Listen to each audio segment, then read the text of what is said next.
G Bhuvaneswaran ഉൾപ്പെടെയുള്ള നിരവധി രക്തസാക്ഷികൾ ചോരകെടുത്തുണ്ടാക്കിയ പ്രസ്ഥാനമാണ്. ഈ പ്രസ്ഥാനത്തിൽ ഒരു വ്യക്തി പോയാൽ ഒന്നും സംഭവിക്കാൻ പോകുന്നില്ല. പാർട്ടി ഒറ്റക്കെട്ടായിട്ട് എന്തിനേയും നേരിടാൻ തയ്യാറായി നിൽക്കുന്നത്. അദ്ദേഹം ഈ അമ്പലപ്പുഴ സ്വതന്ത്രമായി മത്സരിക്കുന്ന പ്രഖ്യാപനം വന്നിരിക്കുകയാണ്. അപ്പോൾ അതിന് അദ്ദേഹത്തെ പിന്തുണക്കുക മറ്റൊന്നും മത്സരിച്ചോട്ടെ, പാർട്ടി ഒറ്റക്കെട്ടായിട്ട് നേരിടും, ജയിക്കുകയും ചെയ്യും. സ്ഥാനാർത്ഥി പാർട്ടി നിശ്ചയിക്കുന്ന സ്ഥാനാർത്ഥി ജയിക്കുകയും ചെയ്യും. 63 വർഷത്തോളം പാർട്ടിക്കൊപ്പം ഉണ്ടായിരുന്നതാണ്. ഇപ്പോൾ അതിനേക്കാൾ അധിക കാലം പ്രവർത്തിച്ച് എത്രയോ പ്രവർത്തകർ ഇതിന്റെ കൂടെ ഉണ്ട്. പാർട്ടിയിൽ ഒരു സ്ഥാനം പോലും നേടാൻ എത്രയോ പേരുണ്ട്. അവരാണ് ഈ പാർട്ടിയുടെ കരുത്ത്. ഉണ്ടാവും.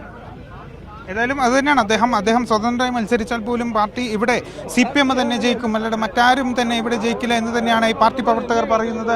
പാർട്ടിയുടെ ശക്തി പ്രകടനം തന്നെയാണ് ഇവിടെ നടക്കാൻ പോകുന്നത്. അതായത് ഇവിടുന്ന് ഏകദേശം ഒരു 200-300 മീറ്റർ മാറിയാണ് ഈ പൊതുസമ്മേളനം നടക്കുക. അവിടെ ജില്ലാ നേതാക്കൾ ഉൾപ്പെടെ ജില്ലാ കമ്മിറ്റി നേതാക്കളാണ് പങ്കെടുക്കുന്നത്. ജില്ലാ സെക്രട്ടറി R നാസർ, അതുപോലെ അമ്പലപ്പുഴ MLA H സലാം ഉൾപ്പെടെയുള്ളവരാണ് ഈ ഒരു പങ്കെടുക്കുന്നത്. ഇവിടെ നിരവധി പ്രവർത്തകരാണ് കൂടി ചേർന്നിരിക്കുന്നത്.